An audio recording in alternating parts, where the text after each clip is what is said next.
They are known for embracing the creative chaos and spreading their joy for crocheting, knitting, quilting, and sewing with the world. Love it. Shannon, Roudhan, and Jason Bowlsby just released a brand new book called Scrappy, Wonky, Quilt, Block, Extravaganza. But during Pride Month, we also wanted to share more about the Seattle couple's backstory. Shannon and Jason, great to have you both back with us this morning. Thanks so much for coming back on. Hi. Thank you for having us again. Thanks for having us here. Yes. Of course. Of course. We're so excited. So we mentioned you both appeared on our show earlier this year ahead of the Sewing and Stitchery Expo. We loved you so much. We learned so much. We had to have you back. We're going to talk about your new book in just a moment. But first, tell us a bit about your backstory as a couple. You've been together for decades now. Tell us where you met and how did you know you found the one? Oh, sorry.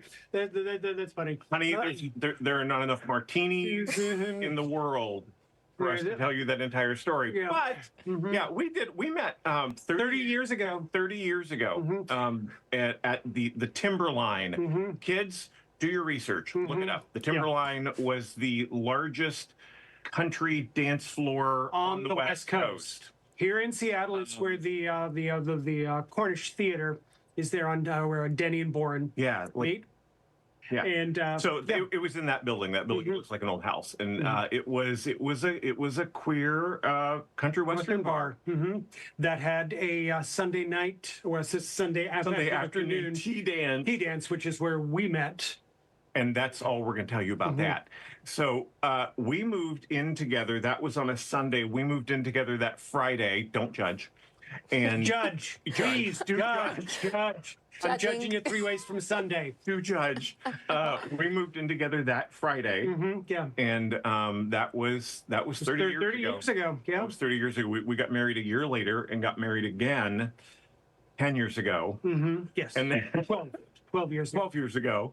Yeah. And that's us. Yes. Yeah. So that was us back then. We've been doing it ever since. We were kids. You know, we should have had the we martinis. didn't know any better. We should have had the martinis ready so we could hear more details. Theron, you notice how they finish each other's sentences? That's what happens when you've been together a very long time. You just become sort of like two halves of a whole. I love it. I love it. Well, representation for the trans community is something you guys hold both very dearly to your hearts. According to the Human Rights Campaign, the trans community faces severe discrimination, stigma, and systemic inequality. I'm wondering if you'd be willing to share some of what you've experienced in your time together and how that's impacted you individually and as a couple. Sure. Well, I mean, the whole trans person speak.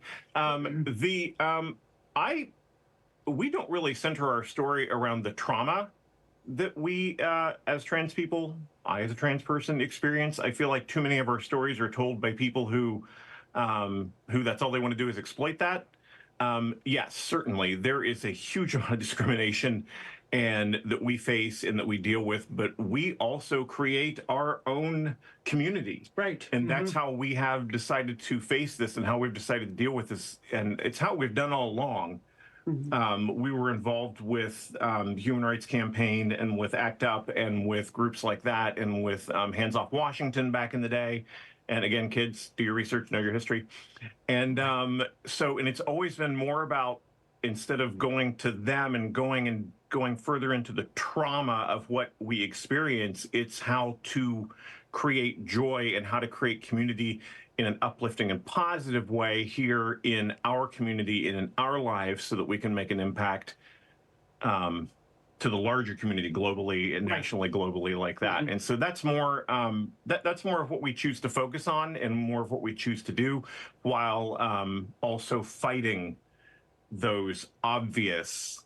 I don't think anybody has to do anything other than just log onto social media. And you will see it, right? Yeah. And you'll see more and more of it. But for us, we try to create community here through the crafting and making communities, as well as dance communities. We are ballroom dancers, and we're working with some groups right now, including the Queer Partners in Dance, they're called.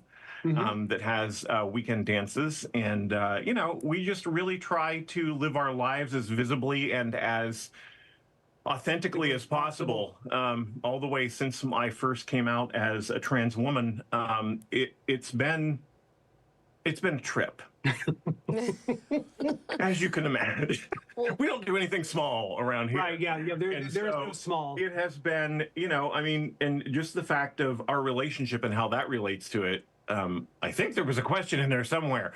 How our relationship relates to it is that we didn't meet like this. I mean, 30 years ago, I didn't look like this. I didn't look a thing like this. Well, I didn't look like this either, so I guess it's only fair. And you didn't look like that. Okay, yeah. I forgot about that part. But yeah, so we've come through all those changes together, and we've fought through the worst of it. We lived through the 80s. Wow.